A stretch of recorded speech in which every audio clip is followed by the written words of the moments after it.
people making commentary.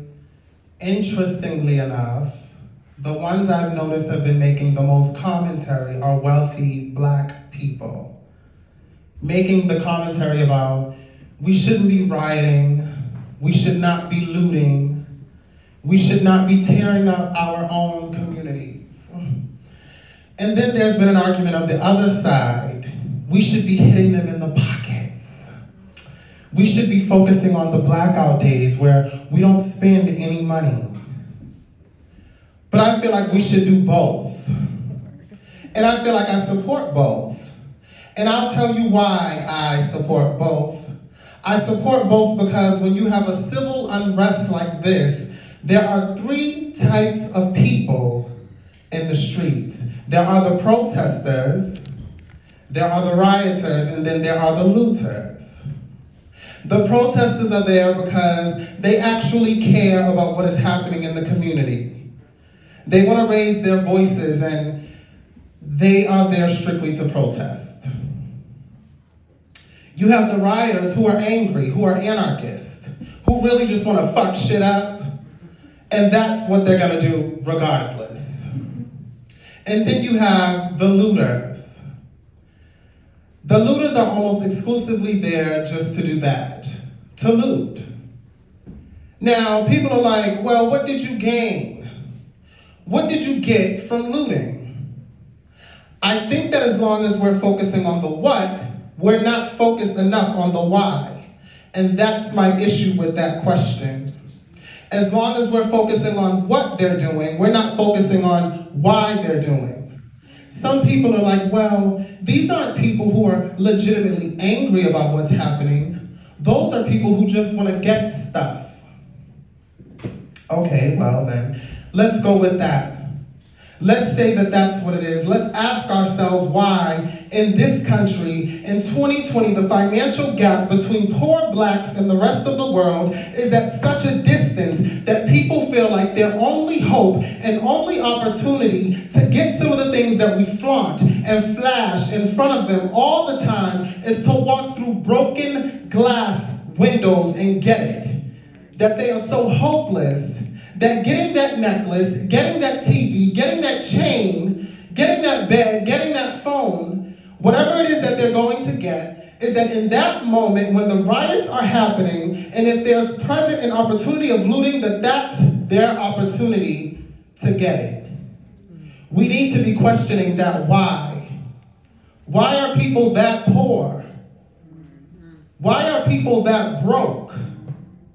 Why are people that food insecure, that clothing insecure, that they feel like their only shot, that they are shooting their shot by walking through a broken glass window to get what they need?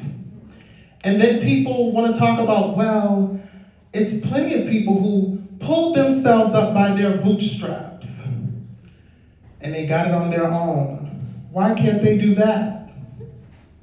Let me explain to you something about economics in America. And I'm so glad that as a child I got an opportunity to spend that push where they taught me this, is that we must never forget that the economics was the reason that Black people was brought to this country. We came to do the agricultural work in the South and the textile work in the North. Do you understand that? That's what we came to do. We came to do the agricultural work in the South and the textile work in the North. If I right now decided I wanted to play Monopoly with you, and for 400 rounds of playing Monopoly, I didn't allow you to have any money, I didn't allow you to have anything on the board, I didn't allow for you to have anything, and then we played another 50 rounds of Monopoly, and everything that you gained, everything you earned, while you were playing Monopoly was taken from you. That was Tulsa, that was Rosewood. Those are places where we built Black economic wealth, where we were self-sufficient, where we pulled ourselves up, where we owned our property and they burned it to the ground. So that's 450 years. So for 400 rounds of Monopoly, you don't get to play at all. Not only do you not get to play, you have to play on behalf of the person that you're playing against. You have to play and make money and earn wealth for them. And then you have to turn it over to them.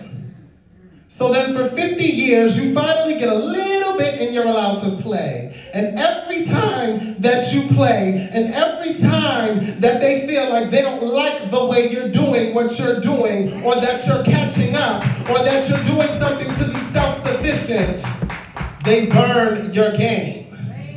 They burn your cards. They burn your Monopoly money. And then finally, at the release and the onset of that, they allow you to play and they say, okay, catch up. Now at this point, the only way you're going to catch up in this game is if the person shares the wealth, correct? But what if every time you share the wealth, then there's psychological warfare of you're an equal opportunity hire.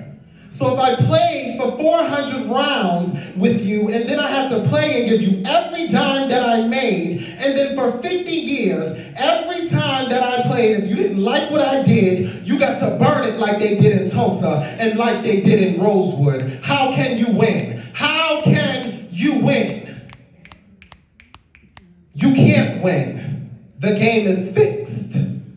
So when they say, why do you burn down the community? Why do you burn down your own neighborhood? It is not ours. We don't own anything. Trevor Noah said it so beautifully last night. There's a social contract that we all have, that if you steal or if I steal, then the person who is in authority comes in and fixes the situation. But the person who fixes the situation is killing us. So the social contract is broken. And if the Football Hall of Fame and burning the fucking target is what's important, I beg to differ. You broke the contract when you killed us in the streets and didn't give a fuck.